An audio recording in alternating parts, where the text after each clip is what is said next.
Hello and welcome to the A2J2 podcast, the inaugural edition. I am one of your four hosts here. I am James White. To my left on the screen, you have Andrew Hill. To my top left, you have Austin Curtis. And right above me, you have Jordan Eisen. We are your tour guides here on what is sure to be your favorite sports podcast. This is actually a podcast that we've been talking about doing for years. Any feedback there, boys? I mean, this has been something, Austin, me and you have been talking about this for a long time, and at least 3 or 4 years. Yeah, yeah. And then originally it was going to be a hockey podcast, and then it was a fantasy football podcast. But here we are. We're finally recording. Jordan, you wanna insert anything in your little intro here? No, I mean, this is pretty much what we talk about all the time when we're together anyways, so we decided to just might as well record it and talk about it to other people and our feelings and everything. So I'm excited. Like I said, we talked about it for a couple years, so let's get it rolling. Indeed. Andrew, you got anything to add to that? Definitely excited, a little nervous. It's new to me for sure, but definitely excited. I think we have a lot to offer the community, and I'm excited. Yeah. Indeed. Andrew, you want to drop your Twitch for people who want to watch you play games? It's twitch.tv/HitmanHill423. Check it out. There you go. All right. Just wanted to drop that free promo in there for you. All right. Our first topic today is the divisional rounds from last weekend. The first game, we had the Chiefs and the Jags. This is the only game I actually didn't get to watch. We had a banquet, so I was not able to go to watch the game because I was at the banquet. I did see Patty Mahomes hurt his ankle on somebody's phone, and I was like, well, that's interesting. That could make things very interesting, but of course he's a robot, and he played anyway. So final score, Chiefs 27, Jags 20. The big thing, other than like your usual stat getters, was Chad Henne leading a 98-yard touchdown drive to extend the lead there before halftime. And then, of course, Pat Mahomes, only 195 yards passing, but 2 touchdowns. Then you have Travis Kelce, 14 receptions, 2 touchdowns. So, guys, I'll start with you, Austin. How was the Mahomes injury, how did that affect everything? And do you think that's going to make a difference going forward? And what did you see out of him in this game? I mean, like, reviewing it going into the next game, we don't actually know. I saw him hobble off of the stage and do a little jump. That doesn't mean it's good. I mean, I've walked on a sprained ankle. Everybody's walked on a sprained ankle. It hurts, but you can walk on it. But, like, are you confident enough to plant your foot? Are you confident enough to make that throw? Are you confident enough to go through the hole when it opens up? That would worry me going into the AFC Championship game just for him. But I saw I know the Chiefs won that game, and they still struggled it out. But what I saw was I was happy and proud for the Jaguars. I think that is dope. I think that team is young, blossoming, and I think T-Law is going to be dope. We all doubted him, but let's be honest, his coach was he was just terrible. Urban Meyer was just garbage and just totally ruined him for that first year. I think we throw that out the window. This is T-Law's rookie year, and it was fabulous. He gets Ridley next year. That offense is going to be popping. Yeah. Not to mention they play in a horrible division. So, yeah. I mean, it's their division to have for the next 10 years. Mm-hmm. So T-Law had 217 yards. He had a touchdown. He did have an interception. But we saw massive growth in his game this year. And a lot of that does have to do with the fact that he had a real NFL head coach. Dougie P. As your resident Eagle fans here, we are forever indebted to Doug Peterson for bringing the first Super Bowl to Philadelphia. Jordan, anything you want to add to that game? Anything you saw? I know you were able to actually watch some of the game, so anything stick out to you? Yeah, I mean, I agree with Austin. I don't think the Chiefs looked particularly impressive in that game. I mean, honestly, their best drive was Chad Henne's drive, and I'm a little bit concerned about the ankle of Mahomes, to be honest. But I mean, they're going to shoot him up so much he probably won't feel anything throughout the game. I mean, that's just to be fair. I'm excited about the Jaguars too. I'm a little bit shocked they kept it as close as they did. But I don't think that crowd at Arrowhead really affected them much, which concerns me going into next week. Obviously, they'll be louder with it being the AFC Championship game, but I just wasn't that impressed by the Chiefs overall.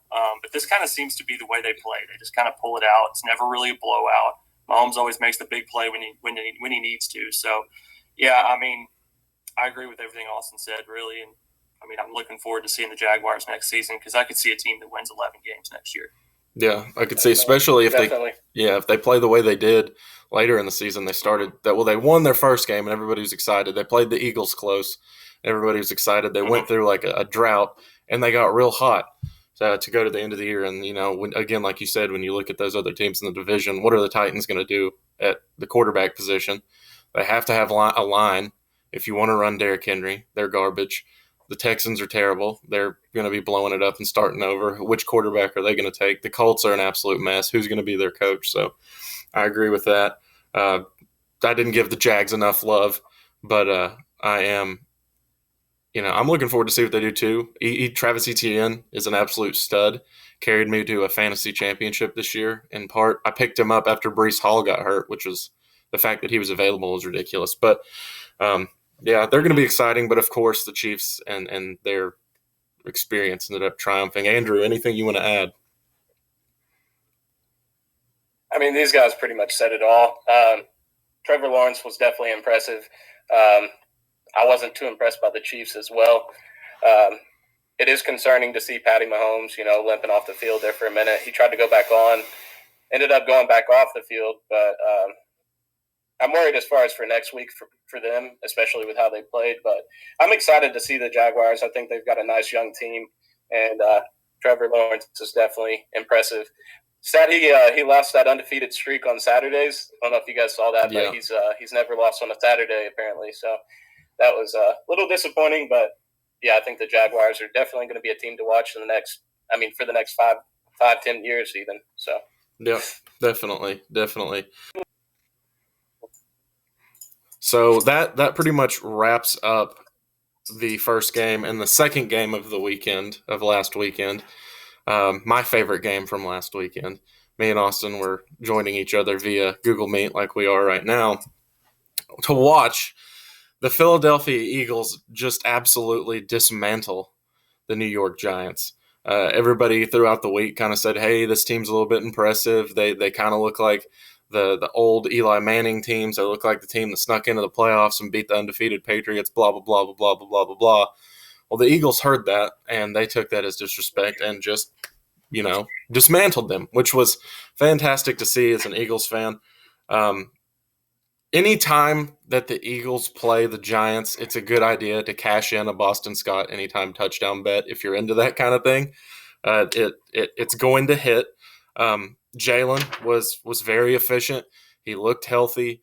He made some comments saying that he wasn't 100%, but that's not going to stop him because he's a dog. Kenny Gainwell, 112 yards and a touchdown. A guy who just gets some touches here and there, really makes the most of his touches. And even more impressive is he made the score 38-7 on the 5-year anniversary of the day that we beat the Vikings 38-7 in the NFC Championship game. I watched that game with Andrew, and we ate stuffed crust pizza. That's a little deep cut there for you, who any Giants fans who might be watching. So the defense was swarming. I was really impressed. Obviously, we'll talk about their matchup this week, but, you can only play against who you're playing against. So aside from the one scoring drive, I basically felt like by the time that the Giants scored, it was 28-0, and they were just happy to run the ball. And I feel like the Eagles defense was like, that's fine. You can run the ball if you want. You can run the clock out. This game's over if that's what you want to do. Saquon had a 38-yard rush, and that's where a majority of his rushing yards came from. So happy to see that. Very, very good going into next week. And I look forward to seeing if the defense can play the same against a much more high-powered offense. But with that being said, Austin, let's hear your thoughts on that game. Well, it was just utter domination. I just feel like there was both sides of the ball were just absolutely owned by the Eagles. They did whatever they want. The Giants laid down and they died. They gave up. It was before half. They were already done with the game. There was no contest in that matchup. They knew what was already happening. the team's going to be 8-9 next year. It's going to be the same old Giants every year. It's what they do. They're going to show up, be 8-9, somehow struggle into a wild card. Just what they do. Dable, I don't really I can't see him. He's good. He brought a 4-11 team to win 8 games. Do we call that impressive? They didn't call it impressive when Nick Sirianni did it the year before, but that's fine. It's somehow impressive when he did it with the Giants. I think that team is going to have a lot of restructuring, and if they bring back everybody, they're not going to have enough money to pay anybody. They paid a bunch of money to to Kenny Golladay. They're going to have to pay Saquon. Well, what do you do with Daniel Jones? Is that another quarterback spot? Like, who's going to end up there? It's all over the board. I think what it really just showed is the Eagles are just in another tier than the Giants at this point in that conference. And, yeah, just utter domination, 38-7, giant killer, the whole 9 yards. It was everything we could have possibly wanted. Yeah, as an Eagles fan, check off your bingo card. You couldn't have been disappointed at all. My wife has a very wonderful video of me eagle flying around the house after the game, which a couple of you in here have seen. In that game, I want to know how it was to watch that game as a Cowboys fan. Because I know the week before when I watched you all beat the crap out of the Bucs, it was like kind of satisfying to see that happen because of Tom Brady. But then at the same time, you're like, oh, crap, my biggest rival looks really good. So let's see. How was it in your perspective? I mean, to be honest, I watched the first 2 touchdowns from the Eagles and then it was game over. So it is what it is. But it's kind of validating for me because everybody's talking about the NFC East being so strong. And I'm sitting there like, it's the Eagles and the Cowboys. Those are the 2 strong teams. The Giants are just, I mean, like Austin said, they won, 9 games this season? Like, that's average. Like, that's not great. Yeah, they made it to the postseason because the NFC sucks. That's why they made it. But it is impressive what Brian Daboll's done there, just considering what they've been for the past, 3, 4, 5 years since the OBJ yacht picture or whatever. I mean, they've been trash. So it's impressive what they've done. But something you said, James, really stuck out to me about Jalen Hurts not looking injured. That is vital for the Eagles if they want to win the Super Bowl. I know he's hurt, but there's a difference between being hurt and being injured. And if he's hurting, he's still going to be the best Jalen Hurts. If he's injured, that's a problem for Philadelphia. But he looked fantastic in that game, at least the little bit that I watched and the highlights that I watched. And if he does that against San Francisco, that secondary is going to have a problem. Let me reiterate on the mediocrity of the Giants. Gardner Minshew had more touchdowns under center than Daniel Jones did in that game. That's true. That's true because Saquon Barkley was lined up at quarterback when they scored. You're right. Gardner Minshew had more yards against the Cowboys in his one game that Daniel Jones had against us in both the games that we played against him. And remember back in week 4, I think it was, we had Cooper Rush at quarterback, went to New York and pounded them on Sunday Night Football. Yep. And so, again, mediocre at best. It's good that they made the playoffs, give their fans a little bit of hope or whatever. I don't know what they're going to do because, they have to pay Saquon after this year. But they can't really pay Daniel Jones too. I would pay Saquon. I still think Daniel Jones is middle of the pack. He's mobile Kirk Cousins. Yeah. That's what I would do. Yeah, he looked great against Minnesota, but it's Minnesota. Their defense was like USC's defense. They're terrible.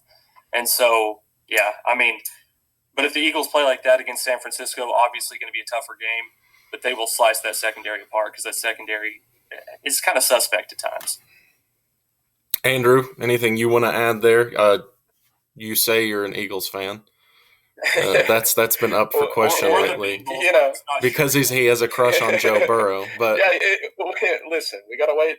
We gotta wait and see what happens before I'll know for sure. But, we gotta see who wins. Yeah, exactly. You gotta hop on that team. But no, I think the Eagles are definitely the best team in the league, and I think they showed it. Yes, it was against the Giants, and they were 10-8 this year, so pretty good year for them overall. I would say. But, the Eagles just looked phenomenal, really. Jalen Hurts was amazing. They dominated all the way through and through. So, A.J. Brown looked good. Goddard was amazing. Wait. A.J. Brown didn't. No. Yeah. Devontae Smith did. Yeah, Devontae Smith did. Yeah, but no. I think played really well. definitely the toughest team in my opinion. But I think like the thing that was most impressive for me was seeing after Dexter Lawrence had made such an impact on the game the week before, and how he didn't make an impact at all. And Austin, I know you've seen the video. I don't know if Jordan and Andrew, if you've seen the video at the coin toss, Brandon Graham is running his mouth at Dexter Lawrence. He's just, we're gonna run the ball right at you. And I mean, and he's just like, I want you. You look tired from last week. He was getting after him, and like to touch on the point that AJ Brown did not look good. He only had what 3 catches, 2 or 3 catches, 22 yards. Yeah. So like, and we beat the crap out of him. So. Hang on for a second, though. One thing I love about A.J. Brown, though, everybody's giving him crap about getting all mad on the sideline and everything. I love that. Yeah. Because, like, if that's a quarterback, he's got passion. If that's a quarterback, they're like, that kid's got fired. Like, look at what he's doing over there. Yeah. He's a wide receiver. He's telling his coaches, I want the ball. I want the ball. I like it. I don't understand why people are giving him so much flack about it. Yeah, I agree. I agree. And he would have had a bunch more yards, too. There was that deep ball that – it's just a one stride off on that it would have connected. He was wide. It was just, I don't know if he did grab his hammy when he went to the sideline and had it massaged out. So I don't know if he was tweaked it and that was why he was one stride off, or Hurts overthrew it by like the 3 feet. But he was a good 2-yard separation on the DB behind him, and he had his hands out, but it just went just over. And you're just that now he has that changed the whole rhetoric. Like he had 3 yards and a touchdown. You're like, damn, that's crazy. Yeah. And but like that's the guy that we went out and traded for. Like that's why we went and got him. We didn't get him because he was going to be happy just blocking, which he did a great job doing, by the way. We went and got a dog. Blocker. Yeah, great blocker. He's just a massive he's huge. specimen. Yeah, he's huge. But that's the guy we went and got. Like we went and traded for this guy because he's a game-changing player and he wants to make game-changing plays. That did not upset me at all. Like as an Eagles fan, I love that because you're going against. He's gonna have a huge week next week. Right. Yeah, and because he's gonna let Jalen Hurts know, throw me the ball. You're going against and again, the team. The 49ers secondary is the weakest part of the defense, so right. He's going to take advantage of that. That's what I believe. Like ranked very, very bottom on throws over 25 yards, and you saw DK Metcalf hit him over the top. So and the Cowboys had 10 chances to do so, and Dak just couldn't hit them. Right. So they were open. So a lot of excitement as an Eagles fan, but I could sit here and talk about it all day long. But we'll move right along to a game that we were all excited for, but was honestly unbelievably boring. When I saw the weather in Buffalo, when I saw the snow, I was like, this game is going to be awesome. Like, this is going to be a classic playoff football game. And it was not. It was – yeah, so did I. I did too. I took a nap too because it was just – and this is what I've been telling people. Like, they've been saying, oh, Joe Burrow. No, he's not Joe Burrow. Like, when he gets in the playoffs, he is Joe Shiesty. Like, that's all there is to it. He is a different human being. He's just cool. He's calm. He's collected. He is all year long, but he just takes it up another level. Did you all see the mic'd up clip whenever he threw the touchdown to Hayden Hurst? Said, I'm him. Yeah, he walks over the sideline and just goes, I'm him. Like, he's just – He's right, though. He is him. He is. And, Joe Burrow is one of those guys that I'm not a Bengals fan. The only Bengals fan I know is Jordan's brother, actual Bengals fan, which is random. But, like, you can't not root for Joe Burrow. Like, when he was at LSU, he was fun to watch play. He transformed his game. After he got absolutely murdered after throwing an interception against UCF the year before in a bowl game, he was just like, all right, it's murder time. Like, I'm just going to kill everybody. So it was just so one-sided. Josh Allen did not look like the player he's supposed to be. He's had some turnover concerns throughout the year, and he doesn't really – it seemed like if Jalen Hurts, if Dak Prescott, if Lamar Jackson, if guys like that are turning the ball over at a clip like Jalen or like that Josh Allen is, they're going to hear it. Like, and we saw that with, like, I know Dak did. Dak did turn the ball over. But what? He was waiting on that one. I know. I saw it. He was like, Dak did turn the ball over that way. But we heard about it.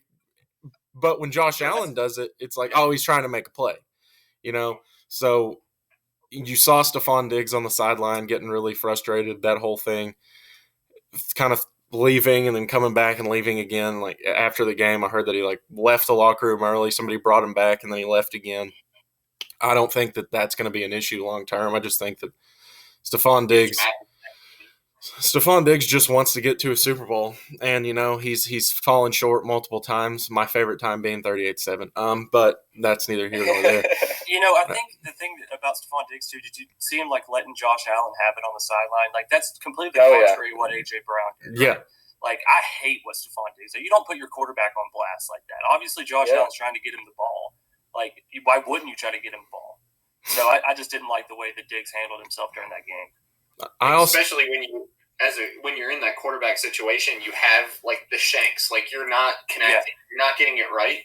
The worst thing you can do is go over to your guy and give him more stress. Like the dude's already going through a mental battle in his head, and now you just give him the quarterback of the Bills. I mean, think about their playoff history. Like he's got all the pressure in the world already, and he's not playing up to snuff already. So I just didn't like it. I mean, I don't know.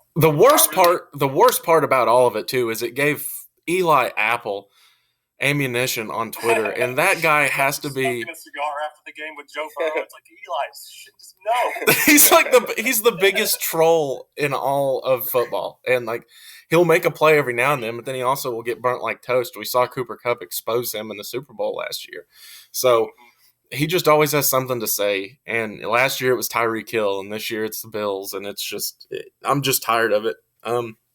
But I feel like there's not a whole lot to say about this game because it was just so one-sided, other than the fact that the Bills did not look like the team they're supposed to be, and the Bengals looked like the team that everybody should have been looking ahead for. We should be looking ahead. The Bills are always going to be the Bills. I think that's the one thing we can take out of this game. It's like they're going to look good during the regular season. They're going to win 12 or 13 games every regular season, and then they're going to crap the bed in the playoffs. I mean, that's what they've always done, whether it be in the Super Bowl or before the Super Bowl. But the Bengals are the real deal. I mean, they came out just guns a-blazing. First two drives, 14-0 before, it was like 10 minutes into the game, like live time, 10 minutes. It's 14-0. They had more points than the Bills had yards. So, crazy. 2 points to go on to what Jordan was just saying there. I can think of another team that wears blue that does that exact same thing. And I can tell. If I had to compare Josh Allen and how he plays in the league and like how it works out, he's new age Aaron Rodgers. Oh yeah. He doesn't have a ring. Huge arm, deadly accurate, throws random passes that you're like, what? You're good. Like, why would you mail that 20 yards over and hit a deep? Like, what? And choke. Yeah. He's new age. We're gonna lose out on Aaron Rodgers. He's gonna play like another 2-3 more years. And he's going to fade off into existence, but it's fine. We've got another one booked. We had Brett Favre into Aaron Rodgers. It's into Josh Allen. Josh Allen's that guy. It's just weird too, because it seemed like after it went 14-0 in Cincinnati, it felt like the Bills just had one play in their playbook. It was 4 verticals off Madden. Mm-hmm. Like literally, they were just launching. That's a good play, though. It's a good play on Madden. It's a good play. Eli Apple, he's alive. That's all I know. No, but I mean, you got to be happy if you're a Bengals fan seeing that happen. Joe Burrow hitting them with, you better get those refunds at the end of that game. Andrew. All right, Andrew, I'm going to go ahead and let you talk about your boy Joe Burrow here for a bit. I mean, you can't say enough, really. I mean, he's amazing, first of all. I mean, 250 yards nearly, 2 touchdowns. He's him, so. In those conditions too? Yeah. Oh yeah. Crazy. It's incredible. I mean, he has several weapons around him. Mixon makes it easy because you never know if he's going to take off for 20, 30 yards. He's got Jamar Chase, terrific talent. But I think Joe Burrow is that guy. I think he shows it time and time again. I think it's just a matter of time before he gets a ring.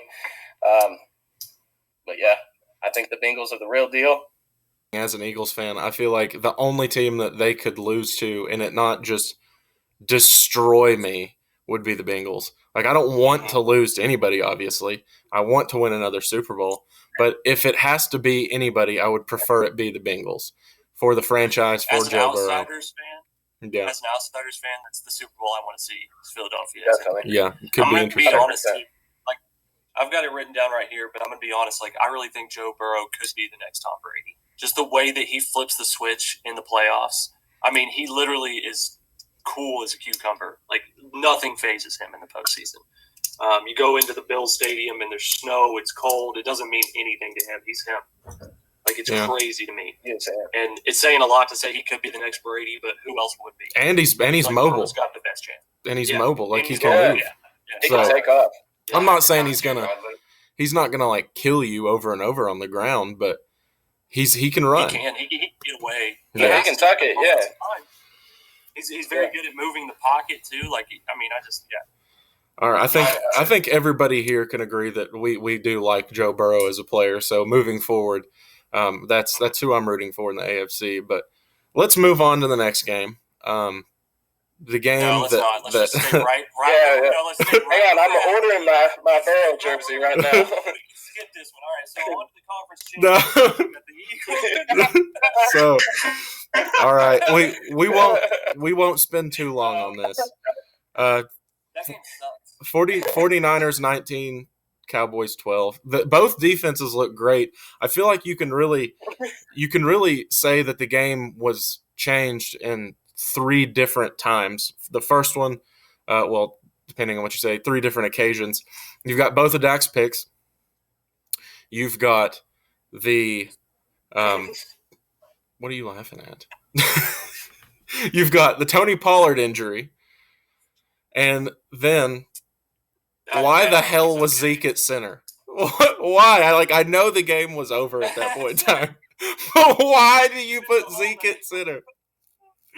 I don't because he's fat enough to be a center. Let's just call it what it is. He looked the part. He did. Second. He's got the center up in the air. And the snap was right at Dak's chest, man. I'm telling you, he may not have a new job. Yeah, except for then he got murdered. He got murdered. But like looking at that play, like I was just like, okay, they're moving the lineman outside. Maybe they're going to throw it behind the lineman. But no, they just throw it to Turpin over the middle, and he gets murdered too. He just gets tackled. He just gets killed. Like I think Turpin was supposed to throw it back to Zeke. sides. Yeah. Zeke was ineligible, wasn't he? He was ineligible. It was one of those 2 sides was supposed to like get a throwback like this, but he went too deep for them.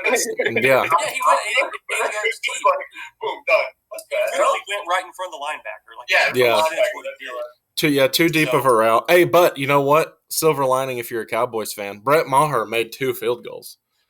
That was my number 1 point. So let me just talk about it real quick. Number 1, Brett Maher, it's not his fault. He made some big field goals, and the extra point that he kicked on the first one was going to be wide by 15 yards if it wasn't blocked. It was blocked, right? Yeah. Yeah. Okay, yeah. I thought it was the best thing for his psyche because that thing was going to go like a little bit 50 yards. He needed that to be blocked. That thing was ugly. The Cowboys will never win a Super Bowl with Dak Prescott at quarterback. 100% they will not. They will not. He is a guy that can put up big numbers against crappy defenses. Then he gets a little bit of pressure in his face. If he doesn't have time in the pocket, he's going to throw interceptions. He's going to make bad decisions. He's going to fumble. He takes so many sacks. It's ridiculous. So, yeah, they're never going to win a Super Bowl under Dak.